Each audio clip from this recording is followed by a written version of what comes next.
O Senhor esteja convosco. Ele está no meio de nós. Proclamação do Evangelho de Jesus Cristo segundo Lucas. Glória a vós, Senhor.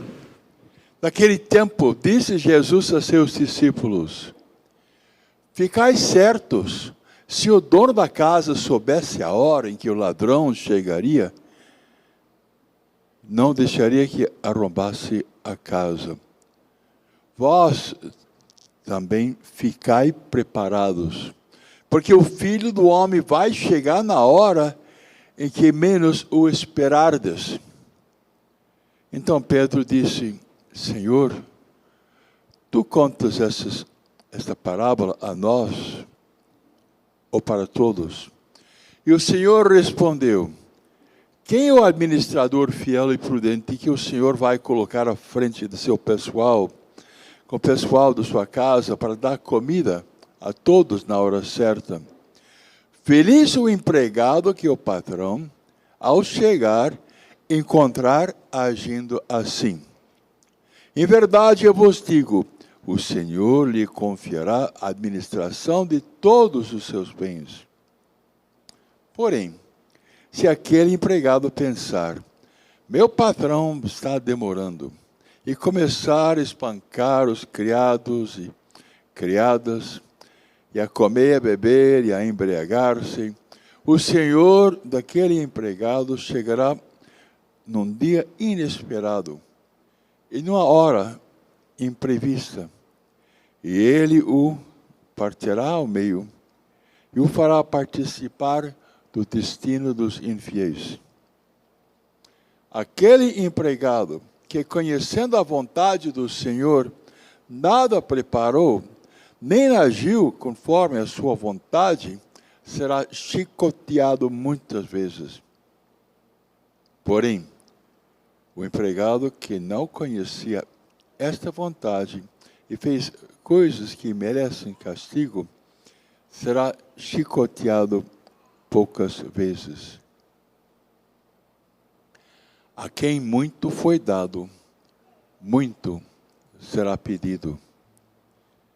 A quem muito foi confiado, muito será exigido. Essas são as palavras de salvação. Glória a vós, Senhor.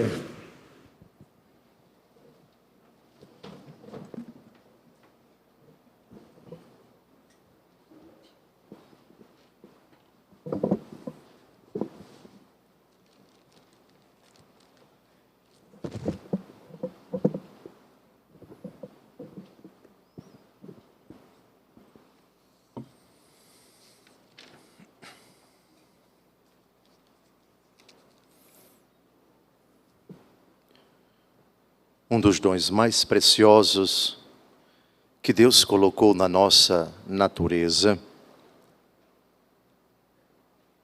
a capacidade de conhecer. Uma força descomunal, um poder impressionante. Todavia, um poder que deve ser exercido de forma limitada, responsável.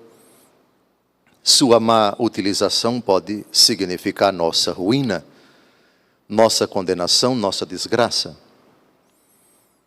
Aliás, a única proibição que Deus impôs ao homem no paraíso tem relação com o conhecimento. Vós podeis comer de todos os frutos das árvores do jardim, exceto o fruto da árvore da ciência do bem e do mal.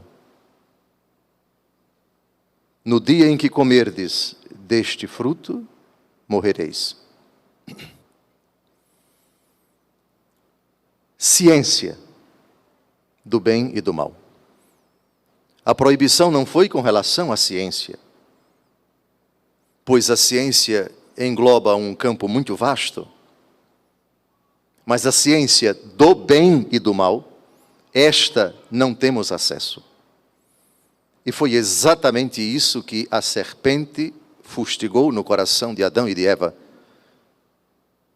Esse fruto agradável, apetecível,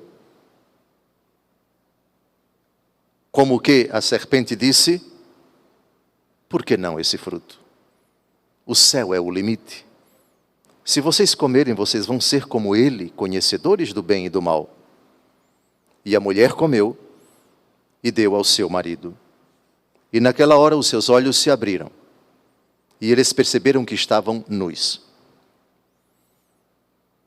Esse detalhe fez toda a diferença. E graças a essa decisão infeliz, a desgraça entrou no mundo. O tema das leituras que nós acabamos de ouvir é precisamente este: o conhecimento. O conhecimento do mistério que ao apóstolo Paulo foi concedido por revelação. Ele que outrora, malgrado ter sido um rabino inteligente, conhecedor da letra da lei, e na sua interpretação absurda, ele se achava no direito de perseguir os cristãos, mas não conhecia Cristo. Saulo, Saulo, por que me persegues? Quem és, Senhor? Eu sou Jesus, a quem tu persegues. Vejam que até aí, até esse momento, no caminho para Damasco, Saulo conhecia a letra da lei, mas não conhecia o sentido da lei, que era Cristo. Romanos capítulo 10, versículo 4. O sentido da lei é Cristo, para a justificação de todo aquele que crê. Muito bem, Paulo, que antes não conhecia, foi-lhe dado o mistério, foi-lhe revelado esse mistério, para que ele o conhecesse. Agora, de Paulo para nós, de nós para os pagãos, e assim sucessivamente. A última frase de Jesus no Evangelho segundo Mateus é: ide pelo mundo, ensinai todas as nações, tornai-as meus discípulos, batizando-as em nome do Pai, do Filho e do Espírito Santo. Na pedagogia de Deus, Ele revela aos homens no começo da humanidade um certo conhecimento a respeito de Deus. Um conhecimento imperfeito, um conhecimento impreciso, para que, paulatinamente, como bom pedagogo, depois de muito tempo, ele escolha um homem que vivia em Ur da Caldeia, um arameu errante. Abrão, deixa tua terra, tua casa, tua parentela e parte para onde eu te indicar. Eu te farei pai de uma grande nação, abençoarei os que te abençoarem, amaldiçoarei os que te amaldiçoarem. Aí começa a revelação positiva. Isto é, pela primeira vez na história, o único Deus se revela aos homens. Então vejam, do ponto de vista do conhecimento, nós temos de Adão até Abraão, uma humanidade que conhece imperfeitamente, imprecisamente, Deus Todo-Poderoso, seu mistério, sua vontade, seu desígnio. De Abraão até nosso Senhor e Salvador Jesus Cristo, um conhecimento paulatino de uma nação chamada Israel, que aos poucos vai conhecendo aquele que disse: eu sou o Senhor. Deuteronômio 6,4, ouve, ó Israel, o Senhor nosso Deus é o único Senhor, o único Senhor. E esse único Senhor revela na história da salvação qual é o seu plano, primeiro com uma aliança imperfeita, selada com o sangue de um cordeiro, e cuja manifestação visível são as tábuas da lei, onde se encontram os 10 mandamentos. Isso foi entregue no Sinai. Preparação para uma nova, uma eterna, uma definitiva aliança. Aos poucos, nessa história, Israel vai conhecendo que Deus revelou para ela e por meio dela toda a humanidade o desígnio de salvar todos os homens. É a figura do Messias, que começa a ser, nos profetas, delineada, profetizada. E em Jesus atingimos o ápice da revelação, o pleno conhecimento de Deus, que é revelado aos apóstolos, por meio deles, primeiro aos judeus, depois aos pagãos. Vejam a pedagogia de Deus. A grande pergunta é: de acordo com o grau de conhecimento de todo ser humano, e aí pagãos, judeus, cristãos, como Deus Todo-Poderoso nos julgará. Qual o critério que Deus utiliza para dizer, você conheceu e por isso vai ser julgado de acordo com a capacidade que você tinha e o conhecimento que você verdadeiramente adquiriu? Capacidade, atenção, essa palavra é chave e há de se distinguir capacidade de possibilidade e de efetividade. Eu sou capaz de estudar, é uma coisa. Eu sou capaz de aprender, é uma coisa. Eu me disponho a aprender, ou então eu negligencio da obrigação de aprender, isso é outra coisa. E a terceira coisa é se de fato eu verdadeiramente aprendi e pus em prática aquilo que eu aprendi. Isso é, por favor, importante mais para frente, porque na parábola de nosso Senhor Jesus Cristo nós temos 3 figuras, 3 empregados. O primeiro, empregado feliz, que quando o patrão chega, ele se encontra no cumprimento do seu dever. Feliz o empregado que o patrão, ao chegar, encontrar agindo assim. Esse empregado vai ser recompensado. O Senhor lhe confiará a administração de todos os seus bens. Mas mais na frente, Jesus vai falar de empregados que começam a espancar os criados e as criadas. O patrão está demorando, começa a beber, a comer, a embriagar-se. E o senhor daquele empregado chegará num dia inesperado e numa hora imprevista, ele o partirá ao meio e o fará participar do destino dos infiéis. Mas é lá no finalzinho da parábola de hoje que Jesus faz uma distinção. O empregado que não conhecia essa vontade e fez coisas que merecem castigo, será chicoteado poucas vezes.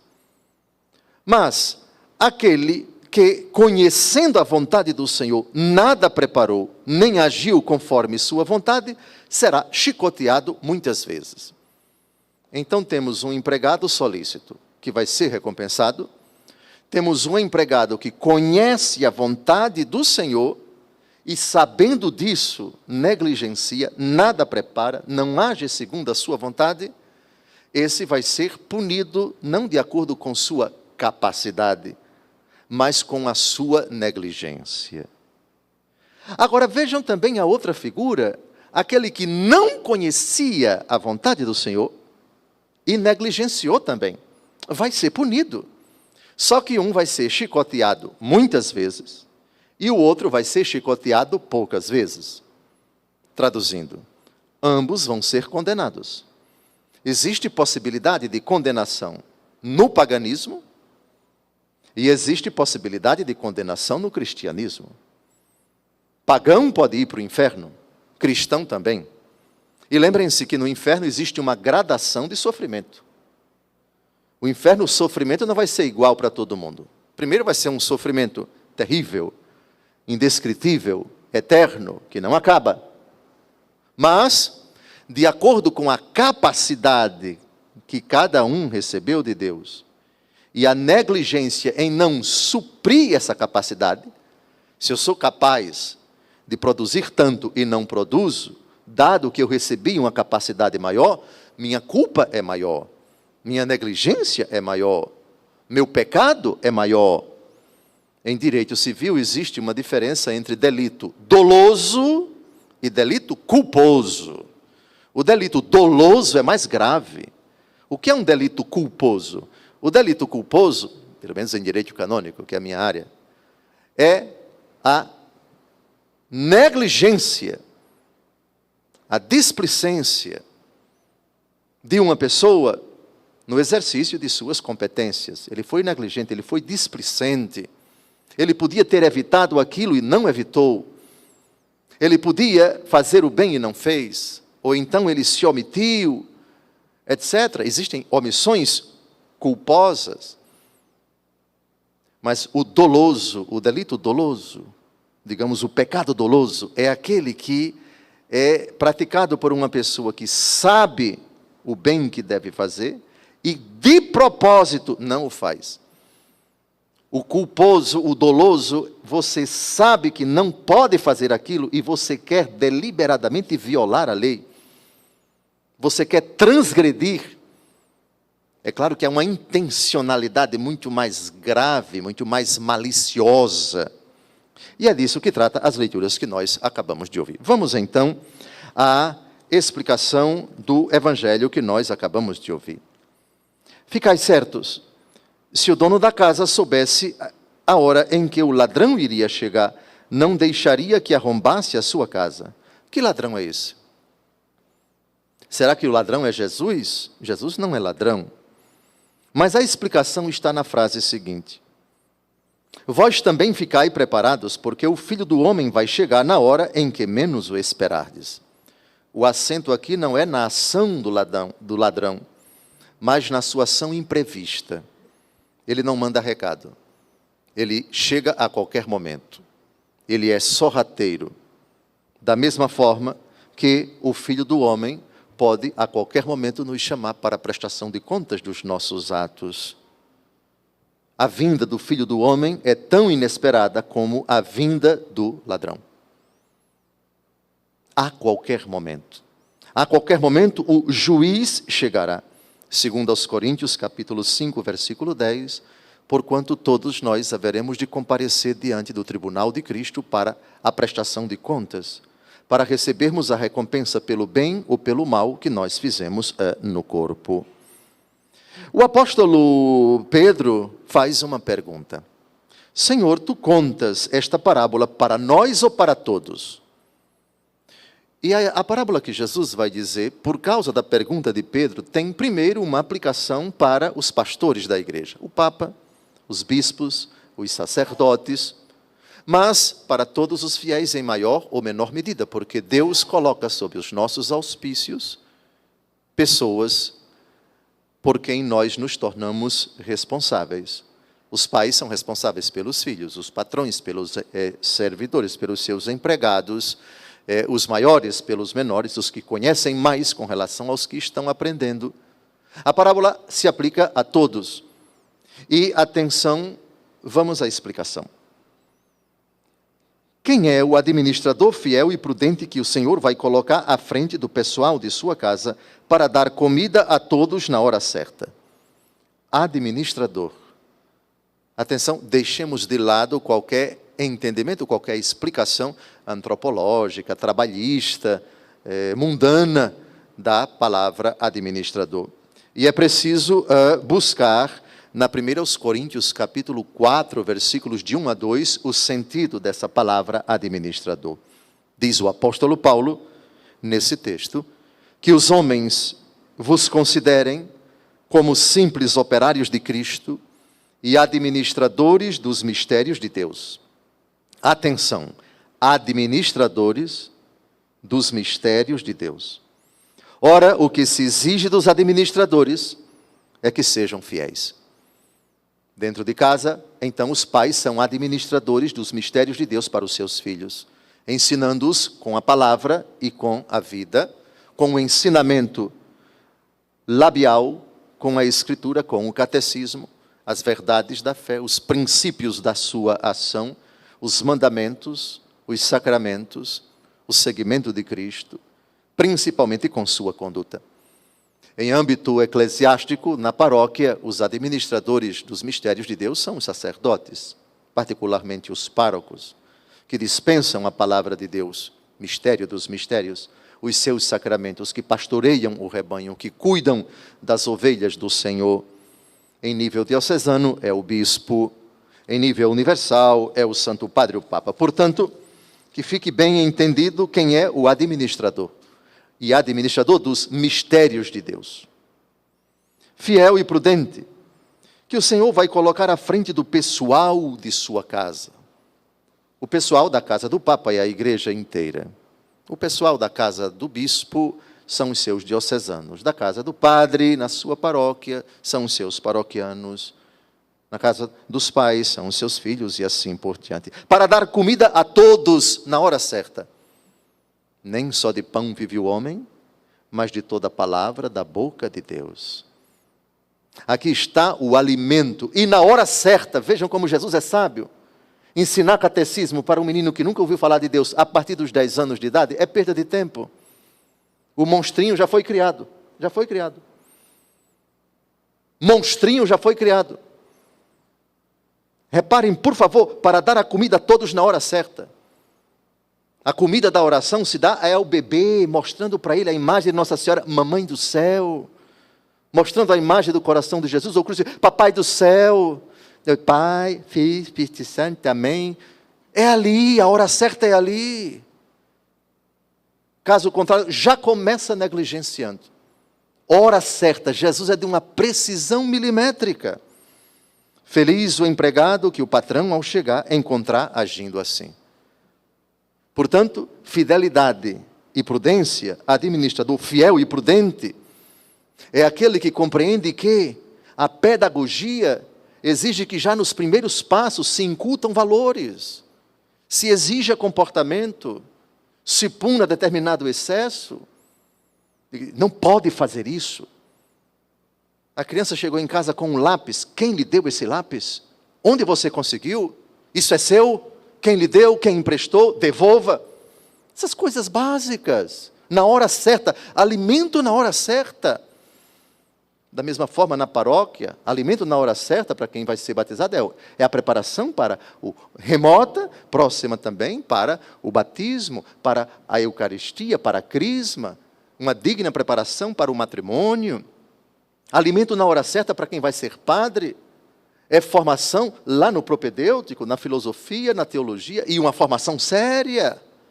Administrador fiel e prudente. Você vai prestar contas dos seus atos. Jeremias 48, versículo 10. Maldito que faz com negligência a obra do Senhor. Quer desgraçar os subordinados, administre mal. Administrador leniente, preguiçoso, irresponsável, que não compreende ou se compreende, e o que é muito mais grave, de que todo o pessoal está sob os seus auspícios e é preciso dar alimento na hora certa. Feliz o empregado que o patrão, ao chegar, encontrar agindo assim. Em verdade, eu vos digo, o Senhor lhe confiará a administração de todos os seus bens. Mas se aquele empregado começar a pensar, meu patrão está demorando, aquela pretensão de achar que vamos viver eternamente, de que Deus, quando nos chamar para a prestação de contas, vai passar a mão na cabeça, não vai cobrar com rigor os dons que Ele nos deu, mas Ele o partirá ao meio, depois que o Senhor chegar num dia inesperado e o fará participar do destino dos infiéis. Agora vejamos o delito doloso. Aquele empregado que, conhecendo a vontade do Senhor, nada preparou, nem agiu conforme sua vontade, será chicoteado muitas vezes. É um lugar particularmente sofrido no inferno, porque esse sabia da vontade do Senhor, conhecia, vejam a gravidade, eu sei o que o Senhor exigirá de mim, eu sei das minhas obrigações, eu sei das minhas responsabilidades, estou brincando, estou achando que babado é bico. Prepare-se. Será chicoteado muitas vezes. Agora, existe uma gradação de sofrimento no inferno. Todo sofrimento no inferno é terrível, mas existe um que é menos sofrido, mas é eterno. Daquele que não conhecia essa vontade e fez coisas que merecem castigo. Esse será chicoteado poucas vezes. E Jesus explica por quê. A quem muito for dado, muito será pedido. A quem muito for confiado, muito mais será exigido. O apóstolo Paulo faz essa belíssima explicação em Romanos 2, de 12 a 16, ao dizer: todos os que sem a lei pecaram, sem aplicação da lei perecerão. Reparem que aqui ele já está dizendo, fora do judaísmo, existe possibilidade de condenação. E nós dizemos, fora do cristianismo, também existem sérios candidatos ao inferno.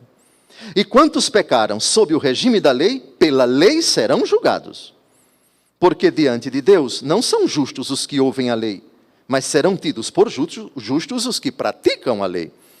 Os pagãos que não têm a lei, fazendo naturalmente as coisas que são da lei, embora não tenham a lei, a si mesmos servem de lei. Eles mostram que o objeto da lei está gravado nos seus corações, dando-lhes testemunho a sua consciência, bem como os seus raciocínios, com os quais se acusam ou se escusam mutuamente.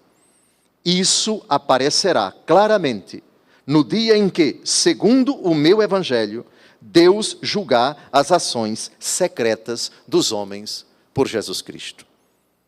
Vejam que responsabilidade é conhecer a vontade de Deus.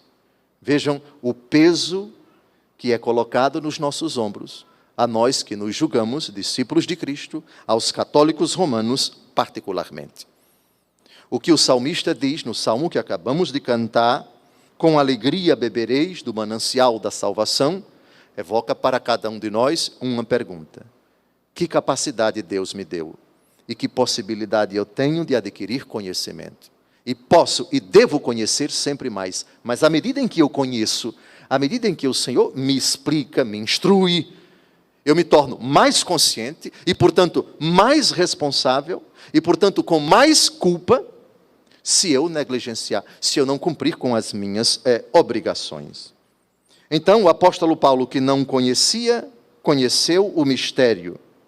Depois, ao ler-me, podeis conhecer a percepção que eu tenho do mistério de Cristo. Este mistério, Deus não fez conhecer aos homens das gerações passadas, mas acaba de revelá-lo agora, pelo Espírito, aos seus santos apóstolos e profetas. E ele acrescenta: os pagãos são admitidos à mesma herança, são membros do corpo, associados à mesma promessa de Jesus Cristo. Para quê? Para, tendo recebido esta graça, anunciar aos pagãos a insondável riqueza de Cristo e de mostrar a todos como Deus realiza o mistério desde sempre escondido nele. Assim, o conhecimento se torna uma realidade paradoxal. Bela porque instrui, maravilhosa porque nos tira da ignorância. Por outro lado, nos torna extremamente responsáveis de uma incumbência que nos será cobrada quando deixarmos esta vida. Ó meu Deus, por que tu me deste a graça de conhecer-te? Precisamente porque eu quero te salvar, porque eu quero te levar com alegria a beber deste manancial da salvação, cuja plenitude é a eternidade. Mas toma consciência, tua capacidade é tua. Tu não podes, num primeiro momento, te comparar com absolutamente ninguém. Um homem, tendo de viajar, reuniu seus servos e lhes confiou seus bens. A um deu 5 talentos, a outro 2, a outro 1, segundo a capacidade de cada um. A minha capacidade é bem menor do que a de Padre Eduardo, que é mais inteligente, que é mais culto, que é mais santo. Mas eu tenho uma capacidade. Não é tanto a missão que eu recebi.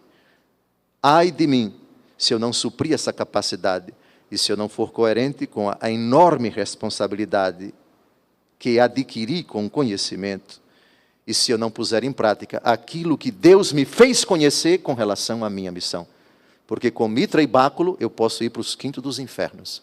Bispo condenado, qualquer um, todos, haveremos de prestar contas a Deus Todo-Poderoso das nossas capacidades, dos nossos dons, dos nossos carismas. Louvado seja nosso Senhor Jesus Cristo. Para sempre seja louvado.